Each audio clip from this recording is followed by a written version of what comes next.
Hi friends, welcome to my channel. ಇವತ್ತು ಬಂದು ಗುರುವಾರ ಬೆಳಗ್ಗೆ ಸ್ವಲ್ಪ ಬೇಗನೆ ಎದ್ದೆ. ಒಂದು 6 ಗಂಟೆಗೆ ಹಂಗೆ ಎದ್ಬಿಟ್ಟೆ ನಾನು. ಇನ್ನು ಕೆಲಸ ಇದೆ ಅಂತಂದರೆ ನಿದ್ದೆನೇ ಬರೋದಿಲ್ಲ. ಒಂದೊಂದು ಸರಿ ಕನಸಲ್ಲಿ ಕೂಡ ಕೆಲಸನೇ ಬರ್ತಾ ಇರುತ್ತೆ. ಆ ಕೆಲಸ ಇದೆ, ಈ ಕೆಲಸ ಇದೆ ಅಂತಲೂ ಅದನ್ನೇ ನೆನಪು ಬರ್ತಾ ಇರುತ್ತೆ. ನಿದ್ದೆ ಕೂಡ ಸರಿಯಾಗಿ ಮಾಡೋದಕ್ಕಾಗೋದಿಲ್ಲ. ಇನ್ನು ಮಲಗಿದ್ದೆ ಲೇಟ್ ಆಯಿತು. ನಾನು ನೈಟು ಒಂದು 12:30 12:45 ಆಗಿತ್ತು ಅನಿಸುತ್ತೆ. ನಾನು ಮತ್ತೆ ವೀಡಿಯೋ ಎಲ್ಲ ಎಡಿಟಿಂಗ್ ಮಾಡಿ ಮತ್ತು ತಮ್ಲೈನ್ ಮಾಡಿ ವಾಯ್ಸ್ ಓವರೆಲ್ಲ ಕೊಟ್ಬಿಟ್ಟು ಆಮೇಲೆ ಅಪ್ಲೋಡ್ಗೆ ಹಾಕಿ ಮಲಗೋಷ್ಟೊತ್ತಿಗೆ ತುಂಬ ಲೇಟ್ ಆಯಿತು. ಇನ್ನು ಸರಿ ಬಿಡು, ಸ್ವಲ್ಪ ಹೊತ್ತು ಒಂದು 7 ಗಂಟೆಗೆ ಹಂಗೆ ಎದ್ದೇಳೋಣ ಅಂತ ಮಲ್ಕೊಂಡೆ. ಆದರೂ ಕೂಡ ಮಲಗೋಕೆ ಆಗಲಿಲ್ಲ. ಇನ್ನು ಕರೆಕ್ಟಾಗಿ 6 ಗಂಟೆಗೆ ಹಂಗೆ ಎಚ್ಚರಿಕೆ ಆಗಿಬಿಡ್ತು. ಒಂದು 5:45 ಹಂಗೆ ಎಚ್ಚರಿಕೆ ಆಯಿತು. ಸ್ವಲ್ಪ ಒದ್ದಾಡಿ ಇನ್ನೂ ಸ್ವಲ್ಪ ಹೊತ್ತು ಮಲಗೋಣ ಅನ್ನೋಷ್ಟರಲ್ಲಿ ನಿದ್ದೆನೇ ಬರಲಿಲ್ಲ. ಇನ್ನು ಗೊತ್ತಲ್ಲ, 5:30 6 ಗಂಟೆ ಅಂದರೆ ಎಷ್ಟು ಬೆಳ್ಳಗಾಗಿರುತ್ತೆ. ಟೈಮ್ ಕೂಡ ಆಗಿಬಿಟ್ಟಿದೆ ಅಂತೇಳ್ಬಿಟ್ಟು ಎದ್ಬಿಡ್ತೀವಿ. ಇಲ್ಲಂತೂ ಎಲ್ಲರ ಕೆಲ್ಸಕ್ಕೆ ಹೋಗ್ತಾ ಇರ್ತಾರಲ್ಲ, ಬೇಗನೆ ಎದ್ದೇಳ್ತಾರೆ. ಹಾಗಾಗಿ ನಾವು ರೋಡಲ್ಲೆಲ್ಲ ಓಡಾಡ್ತಾ ಇರ್ತಾರಲ್ವ, ಇನ್ನು ನಮಗೂ ಕೂಡ ನಿದ್ದೆ ಬರೋಲ್ಲ ಅಷ್ಟೊಂದು. ಎಲ್ಲರೂ ಎದ್ಬಿಟ್ಟು ಕೆಲಸ ಮಾಡ್ಕೊತಾರೆ, ನಾವೇನು ಮಲಗೋದು ಅಂತ ಹೇಳ್ಬಿಟ್ಟು ಇನ್ನು ಎದ್ಬಿಡ್ತೀನಿ. ಇನ್ನು ಎದ್ಬಿಟ್ಟು ಫ್ರೆಶ್ ಅಪ್ ಆಗಿ ಇನ್ನು ನೈಟೇ ಲೇಟ್ ಆಯ್ತು ಮಲಗೋದಂತ ಹೇಳಿ ಇದೆಲ್ಲ ಹಂಗೆ ಎತ್ತಿಟ್ಟಿದ್ದೆ. ಸ್ವಲ್ಪ ರೇಷನ್ ತೊಗೊಬಂದಿದ್ದೆಲ್ಲ ಅದೆಲ್ಲ ಕೂಡ ಹಂಗೆ ಇಟ್ಟಿದ್ದೆ. ಅದಕ್ಕೆ ಇವಾಗ ಬೆಳಗ್ಗೆ ಎದ್ಬಿಟ್ಟು ಫಸ್ಟ್ ಈ ಕೆಲಸ ಮಾಡ್ತಾಯಿದ್ದೀನಿ. ಇನ್ನು ಡಬ್ಬಿಯೆಲ್ಲ ಫುಲ್ಲು ಖಾಲಿ ಆಗಿಬಿಟ್ಟಿತ್ತು. ಇನ್ನು ಎಲ್ಲ ಸ್ವಲ್ಪ ತುಂಬಿಸೋಣ ಏನೇನು ಬೇಕು ಅಂತೇಳ್ಬಿಟ್ಟು ಇನ್ನು ಎಲ್ಲ ತೆಗಿತಾ ಇದ್ದೀನಿ. ಇಷ್ಟು ಐಟಮ್ ನಾನು ತೊಗೊಬಂದಿದ್ದು. ಮೇಯ್ನಾಗಿ ನನಗೆ ಬೇಕಾಗಿದ್ದೇನೆ ಇಷ್ಟು, ಮತ್ತು ತರಕಾರಿ ಇಷ್ಟು ಬೇಕಾಗಿತ್ತು ಅಷ್ಟೇ. ಇನ್ನು ಮಿಕ್ಕಿದೆಲ್ಲ ರೇಷನ್ ಎಲ್ಲ ಸ್ವಲ್ಪ ಸ್ವಲ್ಪ ಇತ್ತು. ಸರಿ ಬಿಡು ಅಂತೇಳ್ಬಿಟ್ಟು ಅದನ್ನೆಲ್ಲ ಸ್ವಲ್ಪ ಡಬ್ಬಿಗೆ ಹಾಕಿ ತುಂಬ್ತಾಯಿದ್ದೀನಿ. ಇನ್ನು ಮೇನಾಗಿ ಬೇಕಿರೋದಂದರೆ ಸಕ್ಕರೆ ಟೀ ಪುಡಿ ಇದು ಬೇಕೇ ಬೇಕು. ನಾನಂತೂ ಊರಿಗೆ ಹೋಗ್ಬಿಟ್ಟು ಟೀನ ಕಾಫಿನ ತುಂಬ ಮಿಸ್ ಮಾಡ್ಕೊಬಿಟ್ಟಿದ್ದೀನಿ. ಸರಿಯಾಗಿ ಕುಡ್ದೇ ಇಲ್ಲ ಹೇಳ್ಬೇಕಂದ್ರೆ. ಅಷ್ಟು ಟೀ ಕಾಫಿ ಕುಡಿಯೋಳು ಸಡನ್ನಾಗಿ ಒಂದು 20-25 ದಿನ ಕಂಟ್ರೋಲ್ ಮಾಡ್ಕೊಂಡಿದ್ದೀನಲ್ಲ, ಅದೇ ಗ್ರೇಟ್ ಅಂತಲೇ ಅನ್ಕೋಬೋದು. ಹಂಗೆ ಕಂಟ್ರೋಲ್ ಮಾಡ್ಕೋಬೇಕು. ಜಾಸ್ತಿ ಕೂಡ ಓವರಾಗಿ ಕುಡಿಬಾರ್ದು, ಅದು ಆರೋಗ್ಯಕ್ಕೂ ಕೂಡ ಒಳ್ಳೆಯದಲ್ಲ. ಆದರೂ ಕೂಡ ಒಂದೊಂದು ಸತಿ ಕುಡಿಬೇಕಂತ ಅನ್ನಿಸ್ತಾ ಇರುತ್ತೆ. ಅದಕ್ಕೆ ಫಸ್ಟ್ ನನಗೆ ನೆನಪಾಗಿದ್ದೆ ಸಕ್ಕರೆ ಟೀ ಪುಡಿ ಅಂಗಡಿಯಲ್ಲಿ, ರೇಷನ್ ಅಂಗಡಿಗೆ ಹೋಗಬೇಕಾದ್ರೆ ಫಸ್ಟ್ ಅದನ್ನು ಹೇಳ್ಬಿಟ್ಟು ಆಮೇಲೆ ಮಿಕ್ಕಿದ ಐಟಮ್ಸ್ ಹೇಳಿದೆ. ಇನ್ನೂ ಬೇಕಾಗಿತ್ತು ಕೆಲವೊಂದು ಐಟಮು. ಸದ್ಯಕ್ಕೆ ಇವಾಗ ಸಾಕು. ಅಮೌಂಟು ನೋಡಿಕೊಂಡು ನಾನು ಇದನ್ನು ತೊಗೊಂಬಂದೆ. ಅಮೌಂಟ್ ಇನ್ನೂ ಇದ್ದಿದ್ದರೆ ಸ್ವಲ್ಪ ಬೇಕಾಗ್ತಿತ್ತು. ಇನ್ನೊಂದು ಐಟಮ್ ಎಲ್ಲ ಬೇಕಿತ್ತು, ಅದಕ್ಕೆ ತರೋದಕ್ಕಾಗಲಿಲ್ಲ. ಮೇನಾಗಿ ಏನೇನು ಬೇಕೋ ಅದು ಮಾತ್ರ ತೊಗೊಂಬಂದೆ. ಇನ್ನು ಈ ಸತಿ ಬಂದು ನಾನು ಯಾವಾಗಲೂ ಅಷ್ಟೇ ಲೂಸ್ ಟೀ ಪುಡಿ ಹಾಕ್ತಾಯಿದ್ದೆ ಟೀಗೆ. ಇವತ್ತು ಬಂದು KT ಟೀ ಪುಡಿ ನೋಡೋಣ ಹೆಂಗಿರುತ್ತೆ ಅಂತೇಳ್ಬಿಟ್ಟು ಅದನ್ನು ತೊಗೊಂಬಂದಿದ್ದೀನಿ. ಚೆನ್ನಾಗಿರುತ್ತೆ ಅಂತ ಹೇಳ್ತಾರೆ. ಇನ್ನು ಅತ್ತೆ ಮನೇಲಿ ಅಷ್ಟೇ 10 ರೂಪಾಯಿ ಪಾಕೆಟ್ ಬರುತ್ತಲ್ಲ KT ಟೀ ಪುಡಿ, ಅದನ್ನೇ ತೊಗೊಬಂದು ಮಾಡ್ತಾಯಿದ್ರು. ಟೇಸ್ಟ್ ಒಂಥರ ತುಂಬ ಚೆನ್ನಾಗಿರ್ತಾಯಿತ್ತು. ಅದಕ್ಕೆ ತೊಗೊಂಬಂದೆ, ನೆನಪಾಯಿತು. ಇನ್ನು 1/4 kg 60 ರೂಪಾಯಿ ಇರುತ್ತೆ ಲೂಸ್ ಟೀ ಪುಡಿ, ಅಂದರೆ ಹೋಲ್ಸೇಲ್ ಅಂಗಡಿಯಲ್ಲಿ. ಬೇರೆ ಅಂಗಡಿಯಲ್ಲಾದರೆ ಒಂದು 70 ರೂಪಾಯಿ 75 ರೂಪಾಯಿ ಹಾಕ್ತಾರೆ. ಹೋಲ್ಸೇಲ್ ಅಂಗಡಿಯಲ್ಲಾದರೆ 60 ರೂಪಾಯಿ ಕರೆಕ್ಟಾಗಿ ಹಾಕಿ ಕೊಡ್ತಾರೆ. ಅದು ಕೂಡ ತುಂಬ ಚೆನ್ನಾಗಿರುತ್ತೆ ಲೂಸ್ ಟೀ ಪುಡಿ. ಯಾವಾಗಲೂ ನಾನು ಅದನ್ನೇ ಯೂಸ್ ಮಾಡ್ತಾ ಇದ್ದಿದ್ದು. ನೋಡೋಣ ಅಂತೇಳ್ಬಿಟ್ಟು ಇವಾಗ ಒಂದು ಪಾಕೆಟ್ ತಂದೆ, ಅಂದರೆ 1/4 kg ಪಾಕೆಟ್ ತೊಗೊಂಬಂದಿದ್ದೆ. ಅದನ್ನು ಕೂಡ ಇವಾಗೆಲ್ಲ ಡಬ್ಬಿಗೆ ಹಾಕಿ ತುಂಬ್ತಾಯಿದ್ದೀನಿ. ಇನ್ನು ಶೇಂಗಾ ಬೀಜ ಮತ್ತು ಕಡಲೆಬೇಳೆ ಕೂಡ ಖಾಲಿಯಾಗಿತ್ತು. ಇನ್ನು ಶೇಂಗಾ ಬೀಜ ಅಂತೂ ಇನ್ಮೇಲೆ ಶೇಂಗಾ ಬರೋವರೆಗೂ ನಮಗೆ ಸ್ವಲ್ಪ ಸಿಗೋದಿಲ್ಲ, ಎಲ್ಲೂ ಕೂಡ ಸಿಗೋದಿಲ್ಲ. ಇನ್ನು ಅದಕ್ಕೆ ಸ್ವಲ್ಪ ಅಂಗಡಿಯಲ್ಲೇ ತೊಗೊಂಬಂದು ಯೂಸ್ ಮಾಡಬೇಕಾಗುತ್ತೆ. ಇನ್ನು ಕಂಪಲ್ಸರಿ ಈ ಕಡೆ ಎಲ್ಲ ಹೊಲ ಬಿತ್ತಿಬಿಟ್ಟಿದ್ದಾರೆ, ಚೆನ್ನಾಗಿ ಬಂದುಬಿಟ್ಟಿದೆ ಮಳೆಯೆಲ್ಲ. ಇನ್ನು ಎಲ್ಲರೂ ಕೂಡ ಬಿತ್ತಿದ್ದಾರೆ, ಏನು ಭಯ ಇಲ್ಲ. ಕರೆಕ್ಟಾಗಿ ಬೆಳೆ ಟೈಮ್ ಟು ಟೈಮು ಮಳೆ ಒಂದು ಬಂದರೆ ಚೆನ್ನಾಗಿ ಬೆಳೆ ಆಗುತ್ತೆ ಈ ಸತಿ ಕೂಡ. ಇನ್ನು ಶೇಂಗಾ ಕೂಡ ತುಂಬ ಬೆಳೀತಾ ಇರ್ತಾರೆ ನಮ್ಮ ಚಳ್ಳಕೆರೆ ಸೈಡೆಲ್ಲ. ಅದಕ್ಕೋಸ್ಕರ ಇನ್ನು ಸಿಗುತ್ತೆ ಶೇಂಗಾ. ಅಷ್ಟೊಂದೇನು ಸಿಗೋದಿಲ್ಲ ಅಂತೇನಿಲ್ಲ, ಕಂಪಲ್ಸರಿ ಸಿಗುತ್ತೆ. ಅದಕ್ಕೋಸ್ಕರ ಇವಾಗ ಎಲ್ಲ ಬಿತ್ತಿದಾರಲ್ಲ, ಇವಾಗೆಲ್ಲ ಖಾಲಿಯಾಗಿರುತ್ತೆ. ಇನ್ನು ಮನೆಯಲ್ಲಿ ಕೂಡ ಅಷ್ಟೇ, ಇನ್ನು ಶೇಂಗಾ ಇರಲಿಲ್ಲ. ಅದಕ್ಕೆ ಒಂದು ಅರ್ಧ kg ಶೇಂಗಾ ಬೀಜ ಕೂಡ ತೊಗೊಬಂದಿದ್ದೆ. ನಮ್ಗೆ ಯಾವಾಗಲೂ ಇರಬೇಕು ಶೇಂಗಾ ಬೀಜ. ಯಾಕಂದರೆ ಜಾಸ್ತಿ ನಾವು ಶೇಂಗಾ ಬೀಜನೇ ಹಾಕ್ಬಿಟ್ಟು ಸಾಂಬಾರು ಮಾಡ್ತಾಯಿರ್ತೀವಿ. ಇನ್ನು ಕಾಯಿ ಅಂತೂ ಸಿಗೋದಿಲ್ಲ, ಅಪರೂಪ ನಮಗೆ ಇಲ್ಲಿ. ಅದಕ್ಕೋಸ್ಕರ ಶೇಂಗಾ ಬೀಜನೇ ಹಾಕ್ತಾ ಇರ್ತೀವಲ್ಲ, ಇರಲೇಬೇಕಾಗುತ್ತೆ ಮನೇಲಿ. ಏನಾದರೂ ಸ್ವಲ್ಪ ಫ್ರೈ ಮಾಡ್ಕೊಳ್ಳೋದು, ಪಲ್ಯ ಮಾಡ್ಕೊಳ್ಳೋದು ಏನಾದರೂ ಒಂದು ಮಾಡಿದ್ರೆ ಅದಕ್ಕೆ ಶೇಂಗಾ ಬೀಜ ನಾವು ಯೂಸ್ ಮಾಡ್ತಾಯಿರ್ತೀವಿ. ಸೊ ಅದಕ್ಕೋಸ್ಕರ ಬೇಕಾಗುತ್ತೆ. ಇನ್ನು ಬಂದು ಅದೆಲ್ಲ ಕೂಡ ಡಬ್ಬಿಗೆ ಹಾಕಿ, ಡಬ್ಬಿಯೆಲ್ಲ ಒರೆಸಿತ್ತು ಚಿಕ್ಕಮ್ಮ. ಅದನ್ನೆಲ್ಲ ಇನ್ನೂ ಸ್ವಲ್ಪ ಹೊತ್ತು ನೀಟಾಗಿ ಒರೆಸ್ಬಿಟ್ಟು ಇನ್ನು ಅದೆಲ್ಲ ತೊಗೊಂಬಿಟ್ಟು ಐಟಮ್ ಎಲ್ಲ ಡಬ್ಬಿಗೆ, ಯಾವ್ಯಾವ ಡಬ್ಬಿಗೆ ಏನೇನು ಬೇಕು ಅದೆಲ್ಲ ಹಾಕ್ಬಿಟ್ಟು ಇನ್ನು ಸ್ಟ್ಯಾಂಡ್ ಮೇಲೆ ಇಟ್ಟೆ ನಾನು, ಪಾತ್ರೆ ಸ್ಟ್ಯಾಂಡ್ ಮೇಲೇ. ಅದು ಸಪ್ರೇಟಾಗಿ ಇಟ್ಕೊಳ್ಳೋಣ ಅಂದರೆ ಸ್ವಲ್ಪ ಜಾಗ ಕಡಿಮೆ ಇದೆ. ಇದು ಸ್ವಲ್ಪ ಚಿಕ್ಕ ರೂಮ್ ಅಲ್ವಾ, ಸಾಮಾನು ಇಡ್ಸೋದಕ್ಕೆ ಸ್ವಲ್ಪ ಇದಾಗ್ತಾಯಿದೆ. ಅದಕ್ಕೆ ಸುಮ್ಮನೆ ಇಲ್ಲಿ ಮೇಲ್ಗಡೆ ಸ್ವಲ್ಪ ಖಾಲಿ ಇತ್ತು. ಇನ್ನು ಬಿಡು, ಈ ಪಾತ್ರೆವೆಲ್ಲ ನಾವು ಯಾವಾಗಲೂ ಯೂಸ್ ಮಾಡ್ಕೊತಾ ಇರ್ತೀವಿ, ಒಂದು ದೊಡ್ಡ ಡಬ್ಬಿಗೆ ಹಾಕಿಟ್ರೆ ಇರುತ್ತೆ ಅಂತೇಳ್ಬಿಟ್ಟು ನಾನು ಏನು ಮಾಡಿದೆ, ಅದು ದಿನಸಿ ಡಬ್ಬಗಳೆಲ್ಲ ತೊಗೊಂಬಿಟ್ಟು ಸ್ಟ್ಯಾಂಡ್ ಮೇಲೆ ಜೋಡಿಸ್ಕೊಬಿಟ್ಟೆ. ನೋಡೋದಕ್ಕೂ ಚೆನ್ನಾಗಿರುತ್ತೆ, ನಮಗೆ ಬೇಗನೂ ಕಣ್ಣಿಗೆ ಕಾಣುತ್ತೆ. ಮತ್ತು ಅಲ್ಲಿ ಇಲ್ಲಿ ಇಡೋ ಅವಶ್ಯಕತೆನೇ ಇಲ್ಲ. ಈ ಥರ ಸಿಂಪಲಾಗಿ ಜೋಡಿಸ್ಕೊಳ್ಳೋಣ ಅಂತ ಹೇಳ್ಬಿಟ್ಟು ನೀಟಾಗಿ ಜೋಡಿಸ್ಕೊಂಡೆ. ಇನ್ನು ಜೋಡಿಸ್ಕೊಂಬಿಟ್ಟು ಇನ್ನು ಸ್ವಲ್ಪ ಕೆಲಸ ಇತ್ತು, ಕಸ ಎಲ್ಲ ಗುಡಿಸ್ಬಿಟ್ಟು ಇನ್ನು ಬಾಗಿಲು ತೊಳೆದು ಸ್ವಲ್ಪ ಕೆಲಸ ಎಲ್ಲ ಮುಗಿಸ್ಕೊಂಡು ಆಮೇಲೆ ಇವಾಗ ಟೀಗೆ ಇಡ್ತಾಯಿದ್ದೀನಿ. ಫಸ್ಟ್ ಟೀ ಕುಡಿಬೇಕಂತ ಹೇಳಿ ನನಗೇನೋ ತುಂಬ ದಿನ ಆಯ್ತಪ್ಪ ಟೀ ಕುಡಿದು ಅನ್ನೋ ಫೀಲ್ ಬಂದುಬಿಡ್ತು. ಅದಕ್ಕೆ ಟೀ ಮಾಡ್ತಾಯಿದ್ದೀನಿ. ಇನ್ನು ಎಣ್ಣೆ ಕೂಡ ತೊಗೊಂಬಂದಿದ್ದೆ, 2 kg ತೊಗೊಂಬಂದಿದ್ದೆ ಎಣ್ಣೆನ. ಅದು ಕೂಡ ಅಷ್ಟೇ ನೈಟೇ ಎಲ್ಲ ತೊಳೆದಿಟ್ಟಿದ್ನಲ್ವ, ಅದು ಎಣ್ಣೆದು ಹಾಕೋ ಜಾರ್ ಕೂಡ ಎಲ್ಲ ನೀಟಾಗಿ ಬಿಸಿನೀರು ಹಾಕ್ಬಿಟ್ಟು ಚೆನ್ನಾಗಿ ತೊಳೆದ್ಬಿಟ್ಟು ಹಾಗೆ ಎತ್ತಿಟ್ಟಿದ್ದೆ. ಅದನ್ನು ತೊಗೊಂಬಿಟ್ಟು ಇವಾಗ ಸ್ವಲ್ಪ ನೀಟಾಗಿ ಒರೆಸ್ಬಿಟ್ಟು ಅದಕ್ಕೆ ಎಣ್ಣೆ ಹಾಕೋಣ ಅಂತ ಹೇಳ್ಬಿಟ್ಟು ಅಲ್ಲೇ ಎತ್ತಿಟ್ಟಿದ್ದೀನಿ. ಇನ್ನು ನಮ್ಮ ಲೈಫಲ್ಲಿ ಏನೇನು ಬರುತ್ತೋ ಅದೆಲ್ಲ ಕೂಡ ಅನುಸರಿಸ್ಕೊಂಡು ಹೋಗಬೇಕು. ಇವಾಗ ನೋಡ್ತಾ ಇರ್ಬೋದು, ನನಗೆ ನೈಟಿ ರೂಮ್ಗೆ ಶಿಫ್ಟ್ ಆದಾಗಿಂದ ಏನೋ ಒಂಥರ ಫೀಲ್ ಬರ್ತಾಯಿದೆ ನನಗೆ. ನಿಜ ಒಂಥರ ಖುಷಿನೂ ಆಗುತ್ತೆ. ಯಪ್ಪ ಇಷ್ಟಾದರೂ ಜಾಗ ಸಿಕ್ಕರೆ ಸಾಕಲ್ಲ, ಆರಾಮಾಗಿ ನಮ್ಗೆ ಇಷ್ಟ ಬರೋ ಥರ ಯಾವ ಥರ ಬೇಕು ಆ ಥರ ಎಲ್ಲ ಐಟಮ್ ಎಲ್ಲ ಜೋಡಿಸ್ಕೋಬೋದು, ಮನೆ ನೀಟಾಗಿ ಇಟ್ಕೋಬೋದು. ಇನ್ನೇನು ಬೇಕು ಹೇಳಿ ಇಷ್ಟಕ್ಕಿನ್ನ ಅನ್ನೋ ಒಂದು ಫೀಲ್ ಬಂದುಬಿಡುತ್ತೆ ನನಗೆ ನಿಜವಾಗ್ಲೂ ಸಡನ್ನಾಗಿ. ಕೆಲವ್ರಿಗೆ ಏನು ಗೊತ್ತಾ, ಅದು ಕೂಡ ಇರಲ್ಲ, ತುಂಬ ಕಷ್ಟ ನಾವು ಅನುಭವಿಸ್ತಾ ಇದ್ದೀವಿ ಇವಾಗ ಕೂಡ. ಮನೆ ಇಲ್ಲದೆ ಯಾವ ಥರ ಇರುತ್ತೆ ಪರಿಸ್ಥಿತಿ ಅಂತ ಹೇಳ್ಬಿಟ್ಟು ಇಷ್ಟಾದರೂ ಸಿಕ್ಕಿದೆಯಲ್ಲ ನಾನು ಪುಣ್ಯ ಅಂದ್ಕೊಂಡು ನಾನು ಆರಾಮಾಗಿ ಎಲ್ಲ ಜೋಡಿಸ್ಕೊಂಡು ಏನೋ ಒಂಥರ ಖುಷಿಯಿಂದ ಇಷ್ಟಪಟ್ಟು ಎಲ್ಲ ಕೆಲಸ ಎಲ್ಲ ಮಾಡ್ಕೊತಾ ಇದ್ದೀನಿ. ಅದೆಲ್ಲ ಸ್ವಲ್ಪ ಸೆಟ್ ಆಗೋವರೆಗೂ ಪರವಾಗಿಲ್ಲ, ಅಡ್ಜಸ್ಟ್ ಮಾಡ್ಕೊಂಡು ಹೋಗೋಣ. ಅಮ್ಮಮ್ಮ ಅಂದರೆ 1 ವರ್ಷ ಈ ಥರ ಇರ್ಬೋದು ಅಷ್ಟೇ. ಆಮೇಲೆ ನೋಡೋಣ ಹೆಂಗಾಗುತ್ತೋ ಗೊತ್ತಿಲ್ಲ. ದೇವ್ರ ದಯೆ ನಮಗೂ ಒಂದು ಸ್ವಲ್ಪ ಅನುಕೂಲ ಕೊಟ್ಟರೆ ನಾವು ಕೂಡ ಚೆನ್ನಾಗಿರ್ತೀವೇನೋ. ನಿಜವಾಗ್ಲೂ ಇವತ್ತು ಒಬ್ರು ಕಮೆಂಟ್ ಮಾಡಿದ್ರು ಸಿಸ್ಟರ್, ತುಂಬ ಚೆನ್ನಾಗಿ ಇಷ್ಟ ಆಯಿತು ನನಗೆ. ಆದಷ್ಟು ಬೇಗ ನಿಮ್ಮ ಗಂಡನ ಮನೆಯಲ್ಲಿ ಒಂದೊಳ್ಳೆ ಮನೆ ಕಟ್ಸೋ ಥರ ನಾನು ದೇವ್ರ ಹತ್ರ ಬೇಡ್ಕೊಳ್ತೀನಿ ಅಂತ. ನಿಜವಾಗ್ಲೂ ತುಂಬ thank you so much sister. ನಿಮ್ಮ ಆಶೀರ್ವಾದ ಇದೇ ಥರ ಇರಲಿ ಅಂತ ನಾನು ಮನಸ್ಪೂರ್ವಕವಾಗಿ ಬೇಡ್ಕೊಳ್ತೀನಿ. ಅಂದರೆ ಏನು ಗೊತ್ತಾ, ಅದು ಕೆಲಸ ಆಗಲಿ ಆಗದೇ ಇರಲಿ ಅಷ್ಟಾದರೂ ನಾನು ನಿಮಗೋಸ್ಕರ ಬೇಡ್ಕೊಳ್ತೀನಿ ದೇವ್ರ ಹತ್ರ ಅಂತ ಹೇಳಿದ್ರಲ್ಲ, ನಿಜವಾಗ್ಲೂ ತುಂಬ ಮನಸ್ಸಿಗೆ ಒಂಥರ ಅನಿಸ್ಬಿಡ್ತು. ಒಂದು ಕಡೆ ಫೀಲ್ ಆಯಿತು, ಒಂದು ಕಡೆ ತುಂಬ ಖುಷಿ ಆಯಿತು ನನಗೆ. ಇಂಥ ಕಮೆಂಟ್ ಬಂದಿರೋದು ಫಸ್ಟ್ ಟೈಮ್ ಅಂತ ಅನಿಸುತ್ತೆ. ತುಂಬ ಜನ ಕಮೆಂಟ್ ಮಾಡ್ತಾ ಇರ್ತೀರಾ, ನಿಜವಾಗ್ಲೂ ಒಳ್ಳೊಳ್ಳೆ ಕಮೆಂಟ್ಸ್ ಬರ್ತಾ ಇರುತ್ತೆ. Thank you so much. ಹಾಗೆ ನಮ್ಮ ಊರ ಸೈಡರೇ ಒಬ್ಬ ಸಿಸ್ಟರು, ಅವ್ರದ್ದು ಇಂದಿರಾ ಖುಷಿ ಅಂತ ಬರುತ್ತೆ ಐ ಡಿ ನೇಮ್ ಬಂದು, ಬಟ್ ರಿಯಲ್ ಏನು ಹೆಸ್ರು ಗೊತ್ತಿಲ್ಲ. ಅಲ್ಲಿ ಅಂದರೆ ನಮ್ಮ ಗಂಡನ ಮನೆ ಊರ ಹತ್ರನೇ ಅವ್ರ ಊರು ಇರೋದು. ಕಮೆಂಟ್ ಮಾಡ್ತಾ ಇರ್ತಾರೆ, ಬಟ್ ಅವ್ರ ರಿಯಲ್ ಹೆಸ್ರು ನನಗೆ ಗೊತ್ತಿಲ್ಲ. ಮೊನ್ನೆ ಕಮೆಂಟ್ ಮಾಡಿದರು ಹಾಯ್ ಹೇಳಿ ಅಂತ. ಓಕೆ ಹಾಯ್ ಸಿಸ್ಟರ್, ನಿಮ್ಮ ನೇಮ್ ಏನು ಹೇಳಿ ಅಂತ ಹೇಳ್ಬಿಟ್ಟು ನಾನು ಕಮೆಂಟ್ ಮಾಡಿದ್ದೆ. ನೀವು ರಿಪ್ಲೈ ಮಾಡಲಿಲ್ಲ, ಅದಕ್ಕೆ ಹೆಸರು ಗೊತ್ತಿಲ್ಲ, ಬೇಜಾರು ಮಾಡ್ಕೋಬೇಡಿ. ಹಾಯ್ ಹೇಗಿದ್ದೀರಾ, ಚೆನ್ನಾಗಿದ್ದೀರಾ ಅಂತ ಅಂದ್ಕೊಳ್ತೀನಿ. ಕಮೆಂಟ್ ಮಾಡಿ ನಾಳೆ ವಿಡಿಯೋ ನೋಡಿಬಿಟ್ಟು. ನೆಕ್ಸ್ಟ್ ವಿಡಿಯೋಗೆ ಬರೋಣ. ಇನ್ನು ಎಲ್ಲ ಜೋಡಿಸ್ಬಿಟ್ಟು ಫಸ್ಟ್ ಟೀ ಕುಡಿಯೋಣ ಅಂತೇಳ್ಬಿಟ್ಟು ಕೂತ್ಕೊಂಡೆ. ಇನ್ನು ಫಸ್ಟ್ ಟೀ ಹಾಕ್ಕೊಂಡು ಕೂತ್ಕೊಂಡು ಇನ್ನು ಅಣ್ಣ ಬಂದರು. ಇವರು ನಮ್ಮ ಸ್ವಂತ ಅಣ್ಣನೇ, ನಾವಿಬ್ಬರೇ ಅಣ್ಣ ತಂಗಿ. ಇನ್ನು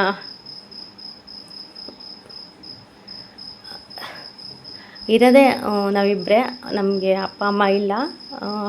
ನಮ್ಮ ಅಣ್ಣ ತುಂಬ ಮಿಸ್ ಮಾಡ್ಕೊತಾ ಇದ್ದ ನಮ್ಮ ಗುಂಡನಂತೂ. ಇನ್ನು ಬಂದಾಗಿಂದ ಬಿಡ್ತಾನೇ ಇಲ್ಲ ಅವನ್ನ. ಆಗ್ಲಲ್ಲಿ ಎಲ್ಲಾದರೂ ಹೋದರೂ ಕೂಡ ಕರ್ಕೊಂಡೋಗೋದು ಕರ್ಕೊಂಬರೋದು. ಇನ್ನು ಅಲ್ಲಿ ಅಂತೂ ಅಂಗಡಿ ತಿಂಡಿ ಫುಲ್ ಅವಾಯ್ಡ್ ಮಾಡಿಬಿಡ್ಸ್ಬಿಟ್ಟಿದ್ವಿ, ಅಂಗಡಿ ತಿಂಡಿನೇ ಕೊಡಿಸ್ತಾ ಇರಲಿಲ್ಲ.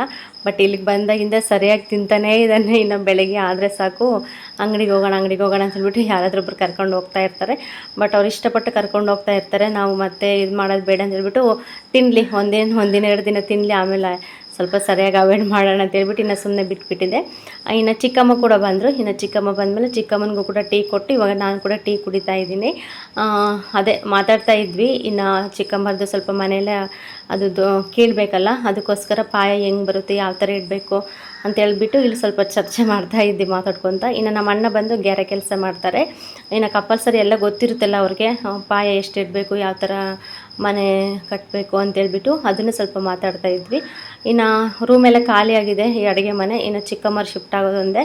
ಇನ್ನು ಆ ಮನೆಯಲ್ಲಿ ಇರೋ ದೊಡ್ಡ ಸಾಮಾನೆಲ್ಲ ತೊಗೊಂಬಂದು ಇದರೊಳಗೆ ಇಡ್ತಾರೆ. ಸ್ವಲ್ಪ ಚಪ್ಪರ ಕೂಡ ರೆಡಿ ಮಾಡಿಸ್ಬೇಕು. ಆಮೇಲೆ ರೆಡಿ ಆದಮೇಲೆ ಮತ್ತೆ ಇಲ್ಲಿಗೆ ಫುಲ್ಲು ಬರ್ತಾರೆ. ಅಲ್ಲಿವರೆಗೂ ಕೂಡ ಹಿಂಗೆ ಸ್ವಲ್ಪ ಅಲ್ಲೊಂದು ಸ್ವಲ್ಪ ದಿನ ಇಲ್ಲೊಂದು ಸ್ವಲ್ಪ ದಿನ ಹೆಂಗೋ ಕಾಲು ಹಾಕ್ಕೊಂಡು ಮನೆ ಆಗೋವರೆಗೂ ಇರ್ತೀವಿ. ಎಲ್ಲರೂ ಕೂಡ ಜೊತೆಲೇ ಇರ್ತೀವಿ ಅಡ್ಜಸ್ಟ್ ಮಾಡಿಕೊಂಡು, ಅದರಲ್ಲಿ ಏನೂ ಕೂಡ ಇಲ್ಲ. ಇನ್ನು ನಾನಂತೂ ಮನಸಾರೆ ಟೀ ಕುಡಿಬೇಕಪ್ಪ ಅಂದ್ಕೊಂಡು ದೊಡ್ಡ ಲೋಟಗೆ ಹಾಕ್ಕೊಂಬಂದ್ಬಿಟ್ಟೆ.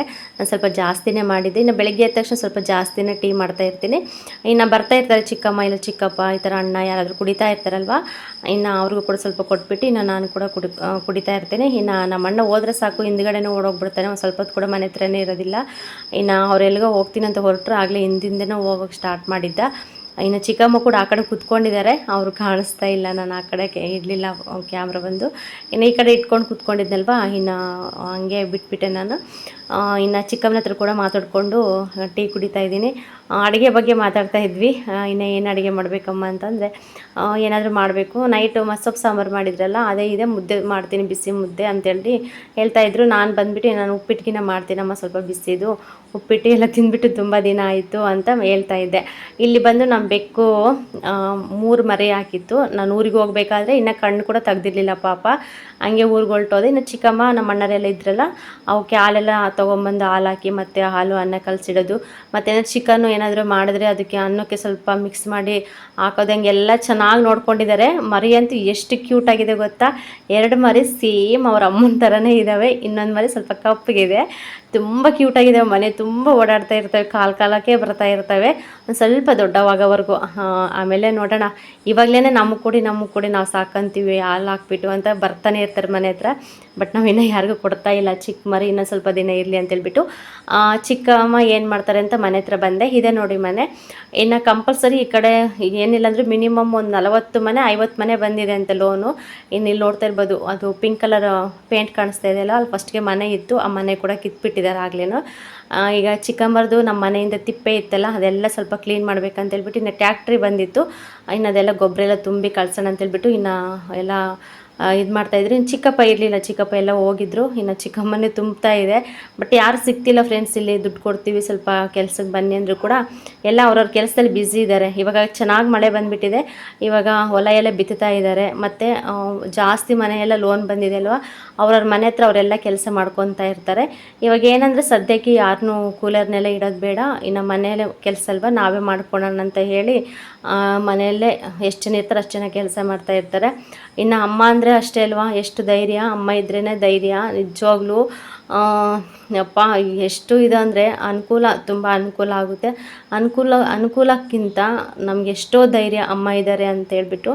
ಇಲ್ಲಿ ನೋಡಿ ನನ್ನ ತಮ್ಮ ಕೆಲಸಕ್ಕೆ ಹೋಗಿದ್ದಾನೆ. ಅಟ್ಲೀಸ್ಟ್ ನಮ್ಮ ಚಿಕ್ಕಪ್ಪ ಮತ್ತು ಚಿಕ್ಕಮ್ಮ ಮನೆ ಮುಂದೆ ಕೆಲಸ ಮಾಡಿಕೊಂಡು ಇದೆಲ್ಲ ಅವ್ರ ಕರ್ತವ್ಯ ಅಲ್ಲ, ಎಲ್ಲ ನಿಭಾಯಿಸ್ಕೊಂಡು ಹೋಗ್ತಾ ಇದ್ದಾರೆ ಈ ಥರ. ಇನ್ನು ಟ್ಯಾಕ್ಟ್ರಿ ಕೂಡ ಬಂದಿತ್ತು, ನಿಲ್ಲಿಸಿದ್ರು ರೋಡಲ್ಲಿ. ಇನ್ನು ಚಿಕ್ಕಪ್ಪ ಕೂಡ ಬಂದರು. ಇನ್ನು ಚಿಕ್ಕಮ್ಮ ಕೂಡ ಎದುರು ಕೊಡ್ತಾಯಿದ್ರು ಗೊಬ್ಬರನ, ಅವ್ರು ತೊಗೊಂಬಂದು ಟ್ಯಾಕ್ಟ್ರಿಗೆ ಹಾಕ್ತಾಯಿದ್ರು. ಇನ್ನು ಒಬ್ಬಣ್ಣ ಬಂದಿದ್ರು, ಇದು ತುಂಬಿಕೊಡ್ತೀನಿ ಅಕ್ಕ ನಾನು, ನೀವು ಹಾಕಿ ಬನ್ನಿ ಅಂತೇಳ್ಬಿಟ್ಟು. ಪಾಪ ಅವರು ಕೂಡ ಹೆಲ್ಪ್ ಮಾಡಿದ್ರು. ಅವ್ರಿಗೂ ಕೂಡ ಸ್ವಲ್ಪ ಕೂಲಿ ಕೊಟ್ಟಿದ್ದಾರೆ ಚಿಕ್ಕಮ್ಮ, ಹಂಗೆ ಮಾಡಿಸ್ಕೊಂಡಿಲ್ಲ. ಈ ಥರ ಇರುತ್ತೆ ನಿಜವಾಗ್ಲೂ, ಇರಬೇಕು ಅಮ್ಮ, ಇಲ್ಲಾಂದರೆ ತುಂಬ ಕಷ್ಟ ಜೀವನ. ಅಪ್ಪ ಅಮ್ಮ ಇಬ್ಬರು ಇರಬೇಕು, ಇಲ್ಲಾಂದರೆ ಹೇಳೋದಕ್ಕೆ ಆಗೋದಿಲ್ಲ. ಫೀಲಿಂಗ್ಸ್ ಅಷ್ಟು ಫೀಲ್ ಆಗ್ತಾ ಇರುತ್ತೆ. ಇನ್ನು ಇಷ್ಟು ಜಾಗ ಇದೆ, ಜಾಗ ಏನು ಫ್ರೀ ಇದೆ, ಮನೆ ಕೀಳೋ ಅವಶ್ಯಕತೆ ಇರಲಿಲ್ಲ. ಬಟ್ ಪಾಯ ಸಿಗ್ತಾ ಇಲ್ಲ ನೀಟಾಗಿ, ಅದು ತುಂಬ ವರ್ಷ ಕೂಡ ಆಗಿಲ್ಲ ಮನೆ ಕಟ್ಬಿಟ್ಟು. ಆದರೂ ಇವಾಗ ತೆಗಿಬೇಕು ಅಂತೇಳ್ಬಿಟ್ಟು ಇನ್ನು ಡಿಸೈಡ್ ಮಾಡಿಬಿಟ್ಟಿದ್ದಾರೆ. ಅದಕ್ಕೋಸ್ಕರ ಇದು ಕಾಣಿಸ್ತಾ ಇದೆಯಲ್ಲ ಮನೆ, ಅದೆಲ್ಲ ಫುಲ್ಲು ನಮ್ಮದೇ. ಆ ಕಡೆ ಮುಂದೆ ಇದು ತೆಗಿತಾರೆ ನೆಕ್ಸ್ಟು.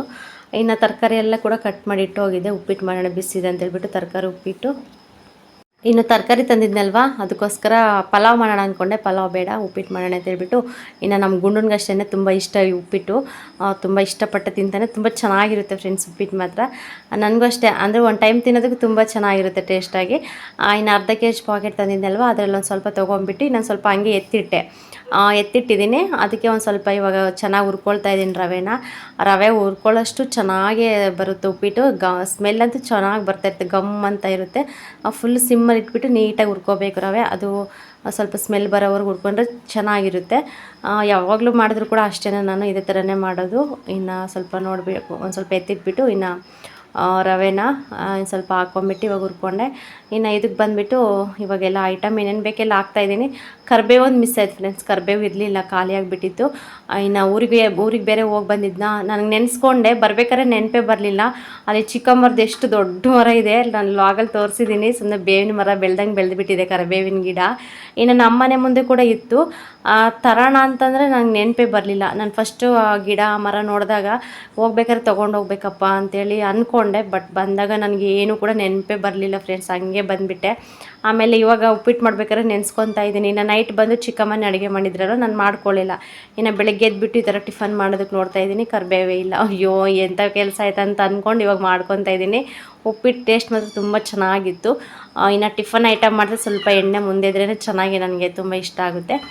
ಇನ್ನು ನೋಡ್ಬೋದು ಸ್ವಲ್ಪ ಸಾಸಿವೆ, ಜೀರಿಗೆ, ಕಡಲೆಬೇಳೆ, ಉದ್ದಿನಬೇಳೆ ಮತ್ತು ಶೇಂಗಾ ಬೀಜ ಅದೆಲ್ಲ ಹಾಕ್ಬಿಟ್ಟು ಚೆನ್ನಾಗಿ ಫ್ರೈ ಮಾಡ್ಕೊಂಬಿಟ್ಟು ಇವಾಗ ತರಕಾರಿ ಎಲ್ಲ ಹಾಕಿದ್ದೀನಿ. ಇನ್ನು ಈರುಳ್ಳಿ ಹಾಕ್ಕೊಂಡು ಫ್ರೈ ಮಾಡಿಕೊಂಡು ಇವಾಗ ಕ್ಯಾರೆಟು, ಬೀನ್ಸ್ ಇತ್ತಲ್ಲ ಅದು ಕೂಡ ಹಾಕ್ಕೊಂಡು ಚೆನ್ನಾಗಿ ಫ್ರೈ ಮಾಡ್ಕೊಳ್ತಾ ಇದ್ದೀನಿ. ಹಸಿರುಮೆಣ್ಸಿನ್ಕಾಯಿ ಎಲ್ಲ ಹಾಕ್ಬಿಟ್ಟು ಸಾಕು. ಈ ಥರ ಮಾಡ್ಕೊಂಡ್ರೆ ಒಂದು ಟೈಮ್ ಚೆನ್ನಾಗಿರುತ್ತೆ ಅಂತ ಹೇಳಿ. ಇನ್ನು ತುಂಬ ಕೆಲಸ ಇತ್ತು ನನಗೆ. ಇನ್ನು ನೈಟ್ ಸ್ವಲ್ಪ ಅರ್ಧಂಬರ್ಧಮೆಲ್ಲ ಮಾಡಿಟ್ಕೊಂಡಿದ್ದೆ. ಇವತ್ತು ಫುಲ್ಲು ಎಷ್ಟೊತ್ತಾದರೂ ಆಗಲಿ ಕೆಲಸ ಎಲ್ಲ ಮುಗಿಸ್ಬಿಡೋಣ ಅಂತ ಹೇಳ್ಬಿಟ್ಟು ಅಂದ್ಕೊಂಡಿದ್ದೆ. ನೋಡೋಣ ಎಷ್ಟಾಗುತ್ತೋ ಅಷ್ಟು ಮಾಡ್ಕೊಳೋಣ, ಸುಮ್ಮನೆ ಯಾಕೆ ಟೈಮ್ ವೇಸ್ಟ್ ಮಾಡಬೇಕು ಮತ್ತೆ ಅಂತ ಹೇಳ್ಬಿಟ್ಟು ಅಂದ್ಕೊಳ್ತಾ ಇದ್ದೆ. ಇನ್ನು ಸ್ವಲ್ಪ ಬಟ್ಟೆ ಕೂಡ ಇದ್ದವು, ಅವೆಲ್ಲ ಕೂಡ ಒಗೆಯೋಣ ಅಂತ ಹೇಳ್ಬಿಟ್ಟು ಅದನ್ನು ಕೂಡ ನೆನ್ಪು ಮಾಡ್ಕೊತಾ ಇದ್ದೆ. ಅಡುಗೆ ಮಾಡ್ಕೊತಾನೆ ಏನೇನು ಕೆಲಸ ಇದೆ ಅಂತೇಳ್ಬಿಟ್ಟು ಎಲ್ಲ ನೆನ್ಪು ಮಾಡ್ಕೊತ ಅಡುಗೆ ಮಾಡ್ತಾಯಿದ್ದೀನಿ ಇಲ್ಲಿ. ಇನ್ನು ಫೈನಲಿ ಟೊಮೊಟೊ ಕೂಡ ಹಾಕ್ಬಿಟ್ಟು ಚೆನ್ನಾಗಿ ಫ್ರೈ ಮಾಡಿಕೊಂಡು ನೀರು ಎಷ್ಟು ಬೇಕೋ ಅಷ್ಟು ಹಾಕ್ಕೊಂಡೆ. ಇನ್ನು ಉಪ್ಪೆಲ್ಲ ಹಾಕ್ಬಿಟ್ಟು ಫಸ್ಟ್ ಉಪ್ಪು ನೋಡ್ಕೋಬೇಕು ಎಷ್ಟು ಹಾಕಿದ್ವಿ ಅಂತ. ಸ್ವಲ್ಪ ಕಡಿಮೆನೇ ಹಾಕಬೇಕು, ತೀರ ಜಾಸ್ತಿ ಬೇಡ. ಈ ಥರ ಸ್ವಲ್ಪ ನೀರೆಲ್ಲ ಕುದಿ ಬಂದಮೇಲೆ ಅವಾಗ ಇನ್ನೊಂದು ಚೆಕ್ ಮಾಡಬೇಕು ಉಪ್ಪು ಆಗಿದೆಯಾ ಇಲ್ಲ ಅಂತೇಳ್ಬಿಟ್ಟು ಅವಾಗ ಸ್ವಲ್ಪ ಹಾಕ್ಕೊಬೇಕು ಉಪ್ಪು. ಹಾಕ್ಕೊಂಡ್ಬಿಟ್ಟು ಇವಾಗ ಫೈನಲ್ ರವೆ ಎಲ್ಲ ಹಾಕ್ಬಿಟ್ಟು ಒಂದು ಸ್ವಲ್ಪ ಚೆನ್ನಾಗಿ ಮಿಕ್ಸ್ ಮಾಡಿಬಿಟ್ಟು ಇವಾಗ ಲಾಸ್ಟಲ್ಲಿ ಕೊತ್ತಂಬರಿ ಸೊಪ್ಪು ಹಾಕ್ತಾಯಿದ್ದೀನಿ. ಇಷ್ಟೇ, ಕೊತ್ತಂಬರಿ ಸೊಪ್ಪು ಹಾಕ್ಬಿಟ್ಟು ಹಿಂಗೆ ಸ್ವಲ್ಪ ಚೆನ್ನಾಗಿ ತಿರುಗಿಸ್ಕೊಂಬಿಟ್ಟು ಪ್ಲೇಟ್ ಮುಚ್ಚಿ ಸ್ಟವ್ ಆಫ್ ಮಾಡಿಬಿಟ್ರೆ ಅದು ಒಳಗಡೆ ಸ್ವಲ್ಪ ಚೆನ್ನಾಗಿ ಅಳ್ಕೊಳ್ಳುತ್ತೆ. ನಾನು ಯಾವಾಗಲೂ ಅಷ್ಟೇ ಉಪ್ಪಿಟ್ಟು ಮಾಡಬೇಕಾದ್ರೆ ನಾನು ಜಾಸ್ತಿ ಉದ್ರುದ್ರಾಗಿ ನಾನು ಉಪ್ಪಿಟ್ಟು ಮಾಡಲ್ಲ. ನನಗೆ ಆ ಥರ ಸ್ವಲ್ಪ ಇಷ್ಟ ಆಗಲ್ಲ ತಿನ್ನೋದಕ್ಕೆ. ಈ ಥರ ಚೆನ್ನಾಗಿ ಸ್ವಲ್ಪ ಮೆತ್ತಗೆ ಸಾಫ್ಟಾಗಿದ್ದರೆ ಚೆನ್ನಾಗಿ ಇರುತ್ತೆ, ಚೆನ್ನಾಗಿ ಕೂಡ ತಿಂತಾರೆ. ನಮ್ಮ ಮಕ್ಕಳು ತಿಂತಾರಲ್ಲ ಅವ್ರಿಗೂ ಕೂಡ ಸ್ವಲ್ಪ ಬಾಯಲ್ಲಿ ಇಟ್ಟ ತಕ್ಷಣ ಹಂಗೆ ಚೆನ್ನಾಗಿ ನುಂಗ್ಕೊಂಡ್ಬಿಡ್ತಾರೆ. ಅದಕ್ಕೋಸ್ಕರ ನಾನು ಜಾಸ್ತಿ ಉದ್ರುದ್ರಾಗಿ ಯಾವತ್ತೂ ಕೂಡ ಉಪ್ಪಿಟ್ಟು ಮಾಡೋಕ್ಕೆ ಹೋಗಲ್ಲ. ಸ್ವಲ್ಪ ಈ ಥರ ಮೆತ್ತಗೆ ಮಾಡ್ತೀನಿ, ಚೆನ್ನಾಗಿರುತ್ತೆ ಟೇಸ್ಟ್ ಕೂಡ. ಇನ್ನಿಷ್ಟೇ ಫೈನಲಿ ಆಯಿತು. ಇನ್ನು ಪ್ಲೇಟ್ ಮುಚ್ಚಿ ಇಟ್ಬಿಟ್ರಂತೂ ಅದು ಒಳಗೇನೂ ಕೂಡ ನೀಟಾಗಿ ಅಳ್ಕೊಳ್ಳುತ್ತೆ. ಅವಾಗ ಮಿಕ್ಕಿರೋ ಕೆಲಸಗಳೆಲ್ಲ ಮಾಡಿಕೊಂಡು ಲಾಸ್ಟಲ್ಲಿ ತಿನ್ಬೋದು ಹಾಕ್ಕೊಂಡು. ಇನ್ನು ಸ್ವಲ್ಪ ಬಿಸಿನೇ ಇರುತ್ತೆ, ತುಂಬ ಬಿಸಿ ಇರುತ್ತೆ, ಬೇಗನೆ ಇದು ತಣ್ಣಗಾಗಲ್ಲ ಉಪ್ಪಿಟ್ಟು. ಹಾಗಾಗಿ ಇನ್ನು ಟಿಫನ್ ಎಲ್ಲ ಆಯಿತು. ಇನ್ನು ಊಟ ಎಲ್ಲ ಆದಮೇಲೆ ಇನ್ನು ಗುಂಡನಿಗೂ ಕೂಡ ತಿನ್ನಿಸ್ಬಿಟ್ಟು ಇನ್ನು ಪಾತ್ರೆ ಕೂಡ ಹಂಗೆ ಸ್ವಲ್ಪ ಜಾಸ್ತಿನೇ ಆದವು. ಇನ್ನು ಪಾತ್ರೆ ಎಲ್ಲ ತೊಳೆದ್ಬಿಟ್ಟು ಹಂಗೆ ಇಟ್ಟಿದ್ದೆ ಸ್ವಲ್ಪ ಬಿಸಿಲಿಗೆ. ಇನ್ನು ಚಿಕ್ಕಮ್ಮ ಬಂದುಬಿಟ್ಟು ಫುಲ್ಲು ಸುಸ್ತಾಗಿಬಿಟ್ಟಿದ್ರು ಪಾಪ, ಅಷ್ಟು ಗೊಬ್ಬರ. ಇನ್ನು ಚಿಕ್ಕಪ್ಪ ಬರೋ ಅಷ್ಟರೊಳಗೆ ಇವರೇ ಜಾಸ್ತಿ ತುಂಬಿ ಹಾಕಿದ್ರು. ಇನ್ನು ಚಿಕ್ಕಪ್ಪ ಬಂದಾಗ ಫುಲ್ಲು ಕೂಡ ತುಂಬಿದ್ರು. ಇಲ್ಲಿ ನೋಡ್ತಾ ಇರ್ಬೋದು ಫೋಟೋ ಎಲ್ಲ ಇಲ್ಲಿ ಸೆಟ್ ಮಾಡಿದ್ದೀನಿ ಫ್ರೆಂಡ್ಸ್, ಸದ್ಯಕ್ಕೆ ಇರಲಿ ಅಂತೇಳ್ಬಿಟ್ಟು. ಇವತ್ತು ಪೌರ್ಣಮಿ ಬೇರೆ ಅಲ್ವಾ, ಅದಕ್ಕೋಸ್ಕರ ಪೂಜೆ ಮಾಡಬೇಕು ಸಾಯಂಕಾಲ ಎಷ್ಟೊತ್ತಿದ್ರು ಅಂತ ಹೇಳಿಬಿಟ್ಟು ಇನ್ನು ನಾನು ಫೋಟೋ ಕೂಡ ಇಲ್ಲಿ ಸೆಟ್ ಮಾಡಿದೆ, ಇರಲಿ ಸದ್ಯಕ್ಕೆ ಇವಾಗ ಅಂತ ಹೇಳಿ. ಇಲ್ಲಿ ನೋಡ್ತಾ ಇರ್ಬೋದು ಈ ಥರ ಜೋಡಿಸ್ಕೊಂಡಿದ್ದೀನಿ ಡಬ್ಬಗಳೆಲ್ಲ, ಇರಲಿ ಸ್ವಲ್ಪ ದಿನ ಅಂತೇಳ್ಬಿಟ್ಟು. ಇನ್ನು ಪಾತ್ರೆಯಲ್ಲೇ ಪಾತ್ರೆ ಸ್ಟ್ಯಾಂಡಲ್ಲಿ ಪಾತ್ರೆ ಎಲ್ಲ ಏನಿಲ್ಲ, ಎಲ್ಲ ತೊಳೆದ್ಬಿಟ್ಟು ಡಬ್ಬೆಲ್ಲ ಇಟ್ಟಿದ್ನಲ್ವ ಅದು ಹೊರಗಡೆನೇ ಇತ್ತು. ಇನ್ನು ಸುಮ್ಮನೆ ಅದನ್ನೇ ಸ್ವಲ್ಪ ಪ್ಲೇನಾಗಿ ತೋರಿಸ್ತಾ ಇದ್ದೀನಿ. ಇದು ಬಂದುಬಿಟ್ಟು ಊರಿಂದ ತೊಗೊಬಂದಿದ್ದೀನಿ ನಾನು, ಮಿಲೆಟ್ ಲಡ್ಡು ಅಂತೇಳ್ಬಿಟ್ಟು. ಇದು ತಿನ್ನೋದಿಲ್ಲ ಅಲ್ಲಿ ಯಾರು, ತುಂಬ ಚೆನ್ನಾಗಿರುತ್ತೆ ಫ್ರೆಂಡ್ಸ್. ಇದು ಎಷ್ಟು ಟೇಸ್ಟಾಗಿರುತ್ತೆ ಗೊತ್ತಾ. ಸ್ಪೆಷಲಿ ನನಗಂತೂ ತುಂಬ ಇಷ್ಟ ಆಯಿತು, ತಿನ್ನಬೇಕು ಅಂತ ಅನ್ನಿಸ್ತಾನೆ ಇರುತ್ತೆ ನನಗೆ ಇದು. ಅದಕ್ಕೋಸ್ಕರ 2 ಪಾಕೆಟ್ ಮಿಕ್ಕಿತ್ತು, 3 ಪಾಕೆಟ್ ಇತ್ತು, 1 ಪಾಕೆಟ್ ಓಪನ್ ಮಾಡಿದ್ದೆ, ಅದನ್ನಲ್ಲೇ ಬಿಟ್ಟು ಬಂದುಬಿಟ್ಟಿದ್ದೀನಿ. ಇವಾಗ 2 ಪಾಕೆಟ್ ತಂದಿದ್ದೆ, ಅದಕ್ಕೋಸ್ಕರ ಇನ್ನು ಹಾಗೆ ಎತ್ತಿಟ್ಟಿದ್ದೀನಿ ನೋಡೋಣ ಅಂತೇಳ್ಬಿಟ್ಟು. ಇನ್ನು ಫ್ರಿಜ್ ಕೂಡ ಎಲ್ಲ ಕ್ಲೀನ್ ಮಾಡಿದ್ನಲ್ವ ನೆನ್ನೆ, ನೋಡ್ತಿರೋದು ಎಷ್ಟು ಚೆನ್ನಾಗಿ ಕಾಣಿಸ್ತಿದೆ ಅಂತೇಳ್ಬಿಟ್ಟು. ಫ್ರೆಶ್ ಆಗಿದೆ ಫ್ರಿಜ್ ಕೂಡ, ಅಷ್ಟು ನೀಟಾಗಿ ಇಟ್ಕೊಂಡಿದ್ದೀನಿ. ಇನ್ನು ಸ್ವಲ್ಪನೇ ಐಟಮ್ ಇರೋದು, ಸ್ವಲ್ಪ ಬೇಳೆ ಮತ್ತು ಹೆಸ್ರು ಕಾಳು, ಸ್ವಲ್ಪ ಸಾಂಬಾರು ಪುಡಿ, ಖಾರದ ಪುಡಿ, ಸ್ವಲ್ಪ ಬೇರೆ ಐಟಮ್ ಎಲ್ಲ ಇಟ್ಟಿದ್ದೀನಿ ಫ್ರಿಜ್ಜಲ್ಲಿ ಸದ್ಯಕ್ಕೆ. ಇನ್ನು ತರಕಾರಿ ಕೂಡ ಇತ್ತಲ್ಲ, ತರಕಾರಿ ಅವೆಲ್ಲ ಕೂಡ ಅಷ್ಟೇ. ಇನ್ನು ನೋಡೋಣ ಹಿಂಗೆ ಇದ್ರೆ ಆಗೋದಿಲ್ಲ ಅಂತೇಳ್ಬಿಟ್ಟು ಸ್ವಲ್ಪ ಬಟ್ಟೆ ಇದ್ವಲ್ವ ಅವು ಜಾಸ್ತಿ ಕೊಳೆ ಏನಾಗಿರಲಿಲ್ಲ. ಇನ್ನು ಹಂಗಾದ್ರೂ ಕೂಡ ಒಗ್ದಾಕ್ಬಿಡೋಣ, ಸ್ವಲ್ಪ ಚೆನ್ನಾಗಿ ಬಿಸಿಲು ಬರ್ತಾಯಿದೆ ಅಂತ ಹೇಳಿ ಅವನು ಕೂಡ ನೆನೆಸಿಟ್ಟೆ. ಇನ್ನು ಪಾತ್ರೆ ಕೂಡ ಎಲ್ಲ ತೊಳೆದಿಟ್ಟಿದ್ದೆ, ಸ್ಟ್ಯಾಂಡಿಗೆ ಜೋಡಿಸಿರಲಿಲ್ಲ, ಅಲ್ಲೇ ಕೂಡ ಇಟ್ಟಿದ್ದೆ. ಅವನು ಕೂಡ ಸ್ವಲ್ಪ ಬೆಡ್ಶೀಟ್ ಅವೆಲ್ಲ ಕೂಡ ಒಗೆಯೋಣ ಅಂತೇಳ್ಬಿಟ್ಟು ಅವನ್ನು ಕೂಡ ಸ್ವಲ್ಪ ಸರ್ಪಲ್ಲೆಲ್ಲ ನೆನೆಸ್ಬಿಟ್ಟು ಇಟ್ಟಿದ್ದೀನಿ. ಇಷ್ಟು ಕೆಲಸ ಮಾಡ್ಕೊಂಡ್ರಂತೂ ಬೇಗನೆ ಕೆಲಸ ಆಗುತ್ತೆ. ಯಾವಾಗ ಕೆಲಸ ಮಾಡೋದಕ್ಕಾಗೋದಿಲ್ಲ ಬಿಡತ್ಲಾಗ ಆಮೇಲೆ ಮಾಡೋಣ ಅಂತ ಅನಿಸ್ಬಿಟ್ರಂತೂ ಇನ್ನು ಮುಗ್ದೇ ಹೋಯ್ತು. ಆ ಕೆಲಸ ಹಂಗೆ ಮುಂದಕ್ಕೆ ಹೋಗ್ತಾ ಇರುತ್ತೆ. ನಾವು ಅದ್ರ ಕಡೆ ಗಮನನೇ ಕೊಡೋದಿಲ್ಲ. ಒಂದು ಸತಿ ನೆನಪೇ ಬರೋದಿಲ್ಲ, ಆ ಥರ ಆಗಿಬಿಡುತ್ತೆ. ಅದಕ್ಕೆ ಯಾವಾಗ ಏನು ಕೆಲಸ ನೆನಪು ಬರುತ್ತೋ ಅವಾಗೆಲ್ಲ ಪಟ ಪಟ ಪಟ ಮಾಡ್ಕೊಂಡ್ಬಿಡ್ತೀನಿ. ಜಾಸ್ತಿ ಸೋಂಬೇರಿತನ ಮಾಡಲ್ಲ. ಏನು ಗೊತ್ತಾ, ನಾನು ಹೇಳ್ಬೇಕಂದ್ರೆ ಈ ಒಂದು 20 ದಿನ ನಾನು ಏನು ಜಾಸ್ತಿ ಕೆಲಸನೇ ಮಾಡಿಲ್ಲ ಊರಲ್ಲಿ. ಇನ್ನು ತೋಟಕ್ಕೆ ಹೋಗ್ತಾಯಿದ್ದೆ, ಮನೆಗೆ ಬರ್ತಾಯಿದ್ದೆ. ಮನೆಗೆ ಬರೋಷ್ಟರೊಳಗೆ ಇನ್ನು ಪವಿತ್ರ ಅಡುಗೆ ಕೆಲಸ, ಪಾತ್ರೆ ಕೆಲಸ ಎಲ್ಲ ಕೂಡ ಮುಗಿಸ್ಬಿಡ್ತಾ ಇದ್ಲು. ಒಂದು ಕೆಲಸನೂ ನನಗೆ ಬಾಕಿ ಇರ್ತಾ ಇರಲಿಲ್ಲ. ನನಗೇನಾದರೂ ಕೆಲಸ ಸಿಕ್ಕರೆ ಸಾಕಪ್ಪ ಮಾಡ್ತೀನಿ ಅಂತ ಅನ್ನಿಸ್ತಾ ಇತ್ತು. ಬಟ್ ಕೆಲಸನೇ ಇರ್ತಿರ್ಲಿಲ್ಲ, ಎಲ್ಲ ಕೆಲಸನೂ ಮಾಡ್ಕೊತಾ ಇದ್ಲು. ಇನ್ನು ಸಾಯಂಕಾಲ ಬಂದ್ರಂತೂ ಅಡುಗೆಗಂತೂ ಬಿಡ್ತಾನೆ ಇರಲಿಲ್ಲ. ಇನ್ನು ಗೊತ್ತಲ್ವ, ಹೇಳ್ಬೇಕಂದ್ರೆ ನಾವು ಮಾಡೋ ಅಡುಗೆಗೆ ಅಲ್ಲಿ ಅವ್ರಿಗೆ ಇಷ್ಟ ಆಗಲ್ಲ. ಅವರೇ ಒಂಥರ ತುಂಬ ಖಾರ ಹಾಕ್ಕೊಂಬಿಟ್ಟು ಜಾಸ್ತಿ ಸ್ಟ್ರಾಂಗಾಗಿ ಖಾರ ತಿಂತಾ ಇರ್ತಾರಲ್ಲ. ನಾವು ಸ್ವಲ್ಪ ಸಪ್ಪೆದೇ ಅಡುಗೆ ಮಾಡೋದು. ಅದಕ್ಕೆ ನನ್ನ ಅಡುಗೆ ಕೆಲಸಕ್ಕೆ ನಾನು ಹೋಗಲಿಲ್ಲ. ಇನ್ನೇನಾದರೂ ಸ್ವಲ್ಪ ಹೆಲ್ಪ್ ಬೇಕಾದರೆ ಹೆಲ್ಪ್ ಮಾಡ್ತಾಯಿದ್ದೆ. ಇನ್ನು ಕಂಪಲ್ಸರಿ ಅಡುಗೆ ಕೆಲಸ ಅಂತೂ ಪವಿತ್ರದೆ. ಇನ್ನು ಸ್ವಲ್ಪ ಪಾತ್ರೆ ತೊಳೆಯೋದು, ಇನ್ನು ಕಸ ಗುಡಿಸೋದು, ಮೇನಾಗಿ ಏನೇನು ಕೆಲಸ ಇರುತ್ತೆ ಅಷ್ಟು ಮಾಡಿದೆ ಅಷ್ಟೇ. ಅದು ಬಿಟ್ರಂತೂ ನಾನು ಜಾಸ್ತಿ ಓವರಾಗಿ ಕೆಲಸನೇ ಮಾಡಲಿಲ್ಲ. ಇನ್ನು ಬುಧವಾರದಿಂದ ಸ್ಟಾರ್ಟ್ ಆಯಿತು ನೋಡಿ ನನ್ನ ಕೆಲಸ. ನಿಜ ಬಂದಾಗಿಂದ ಒಂದು ಸ್ವಲ್ಪ ಹೊತ್ತು ಕೂಡ ನನಗೆ ರೆಸ್ಟೇ ಇಲ್ಲ, ಅಷ್ಟು ಕೆಲಸ. ಈ ಥರ ಮನೆ ಕ್ಲೀನಿಂಗ್ ಅಂತ ಇಟ್ಕೊಂಡ್ಬಿಟ್ರೆ ಎಷ್ಟು ದಿನಕ್ಕೆ ಮುಗೀತಪ್ಪ ಅಂತ ಅನಿಸ್ಬಿಡುತ್ತೆ. ಅಷ್ಟು ಕೆಲಸ ಇದ್ದೇ ಇರುತ್ತೆ ಮನೆಯಲ್ಲಿ. ಅದಕ್ಕೆ ಬಂದ ತಕ್ಷಣವೇ ಫಸ್ಟು ಕೆಲಸ ಮಾಡ್ಕೊಳೋಣ, ಆಮೇಲೆ ರೆಸ್ಟ್ ಮಾಡೋದಿದ್ದರೆ ಇರುತ್ತೆ ಅಂತ ಹೇಳಿ ಕೆಲಸ ಎಲ್ಲ ಸ್ಟಾರ್ಟ್ ಮಾಡಿಕೊಂಡೆ. ಇನ್ನು ಬಟ್ಟೆ ಎಲ್ಲ ಒಗ್ದಿದ್ದಾಯಿತು. ಇಷ್ಟೇ ಬಟ್ಟೆ ಇದ್ದಿದ್ದು ಜಾಸ್ತಿನೇ ಇರಲಿಲ್ಲ. ಅದನ್ನೆಲ್ಲ ಸ್ವಲ್ಪ ನೀಟಾಗಿ ಒಗೆದ್ಬಿಟ್ಟು ಇವಾಗ ಜಾಲಿಸ್ಬಿಟ್ಟು ಎಲ್ಲ ಒಣಗಾಕ್ತಾಯಿದ್ದೀನಿ. ಇನ್ನು ಸುಮಾರಾಗಿ ಮೋಡ ಕೂಡ ಆಗಿತ್ತು ಲೈಟಾಗಿ. ಇನ್ನು ನನ್ನ ಬಟ್ಟೆ ಒಗೆಯೋಕ್ಕಿಂತ ಮುಂಚೆ ಸ್ವಲ್ಪ ಬಿಸಿಲು ಚೆನ್ನಾಗಿತ್ತು. ಬಿಡು ಬಿಸಿಲಿದೆ ಅಂತೇಳ್ಬಿಟ್ಟು ಚೆನ್ನಾಗಿ ನೆನೆಸ್ಬಿಟ್ಟೆ. ಆಮೇಲೆ ಒಗೆದು ಜಾಲಿಸಿ ಒಣಗಾಕಿದ್ಮೇಲೆ ಸ್ವಲ್ಪ ಬಿಸಿಲಾಗಲೇ ಡಲ್ ಆಯಿತು. ಓಹೋ, ಮಳೆ ಹೋಗಿನ ಬರುತ್ತೇನೆ ಅಂತ ಅಂದ್ಕೊಂಡೆ ನಾನು. ಕಂಪಲ್ಸರಿ ಸ್ವಲ್ಪ ಹನಿ ಬಂದೇ ಬಿಡ್ತು. ಇನ್ನು ಜೋರಾಗಿ ಬಂದುಬಿಡುತ್ತೆ ಅನ್ನೋ ಇದರಲ್ಲಿ ಇನ್ನು ಬಟ್ಟೆ ಎಲ್ಲ ತೊಗೊಂಬಂದು ಇನ್ನು ಚಪ್ಪರ ಕೆಳಗೆ ತಂತಿ ಕಟ್ಟಿದ್ದೀವಲ್ವ, ಆ ತಂತಿಗೆ ಹಾಕೋಣ, ಗಾಳಿಗಾದರೂ ಹಾರ್ಕೊಳ್ತವೆ ಅಂತ ಹೇಳಿ ಇನ್ನು ಅದಕ್ಕೆ ಅದ್ರ ಮೇಲೆ ಹಾಕೋಣ ಅಂತೇಳ್ಬಿಟ್ಟು ಅಂದ್ಕೊಂಡೆ. ಆಗ್ತಾಯಿದ್ದೀನಿ, ನೋಡ್ತಾ ಇರ್ಬೋದು. ಸ್ವಲ್ಪ ಬರ್ತಾ ಸ್ವಲ್ಪ ಜೋರಾಗಿ ಬಂತು. ನಿಜ ಮಳೆ ಮುಖ ನೋಡಿ ಎಷ್ಟು ದಿನ ಆಯಿತು ಅನಿಸುತ್ತೆ, ಅಷ್ಟು ಇದು. ಆ ಕಡೆ ಅಂತೂ ಮಳೆನೇ ಇಲ್ಲ ಫ್ರೆಂಡ್ಸ್. ಹಿರಿಯೂರ ಕಡೆ ಅಂತೂ ತುಂಬ ಬರಗಾಲ ಅಂತಲೇ ಹೇಳ್ಬೋದು, ಆ ಥರ ಆಗಿಬಿಟ್ಟಿದೆ. ಈ ಕಡೆ ಅಂತೂ ಸಖತ್ತು ಮಳೆ ಬರ್ತಾಯಿದೆ.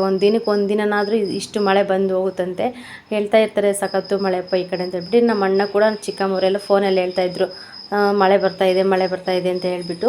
ಯಾವಾಗನ್ನ ಫೋನ್ ಮಾಡಲಿ ಮಳೆ ಬರ್ತಾಯಿದೆ ಅಂತ ಹೇಳ್ತಿದ್ರು. ಬಟ್ ಅಲ್ಲಿ ಮಾತ್ರ ಮಳೆನೇ ಇಲ್ಲ. ಯಾವಾಗನ್ನೋ ಸತಿ ಈ ಥರ ಜಿಡಿ ಬರೋದು, ಆಮೇಲೆ ಬಿಡೋದು, ಆಮೇಲೆ ಫುಲ್ಲು ಬಿಸಿಲಿಗೆ ಬರೋದು. ಆ ಥರ ಹೇಳ್ಬೇಕಂದ್ರೆ ಆ ವೆದರ್ಗೆ, ಆ ನೇಚರ್ಗೆ ಸಖತ್ತು ಮಳೆ ಬರಬೇಕು. ಅದು ಬಿಟ್ಟು ಮಳೆನೇ ಇಲ್ದಂಗೆ ಆಗಿಬಿಟ್ಟಿದೆ. ಏನು ಅಂತಲೇ ಗೊತ್ತಾಗ್ತಾಯಿಲ್ಲ. ಇನ್ನು ಇಟ್ಟಿರೋ ಬೆಳೆನೂ ಕೂಡ ತೊಗೊತೀವೋ ಇಲ್ಲೋ ಅನ್ನೋಷ್ಟು ಪಾಪ ಎಲ್ಲ ಇದು ಮಾಡ್ತಾ ಇದ್ದಾರೆ. ಅಷ್ಟು ಇದಾಗಿಬಿಟ್ಟಿದೆ ಅಲ್ಲಿ. ಅದನ್ನು ಕೂಡ ನೆನೆಸ್ಕೊತಾ ಇದ್ದೆ. ಆ ಕಡೆ ಮಳೆನೇ ಇಲ್ಲ, ಇಲ್ಲಿ ನೋಡಿ ಸ್ವಲ್ಪ ಮಳೆನೇ ಬರ್ತಾಯಿದೆ ಅಂತ ಹೇಳಿ. ಏನು ಮಾಡೋದಕ್ಕಾಗೋದಿಲ್ಲ. ಎಲ್ಲ ಸೃಷ್ಟಿ ನಿಯಮ, ದೇವರು ಇದು. ದೇವರು ಯಾವ್ಯಾವ ಕಡೆ ಏನೇನು ಕೊಡಬೇಕಂತ ಗೊತ್ತಲ್ವ, ಅವಾಗ ಕೊಡ್ತಾ ಇರ್ತಾನೆ.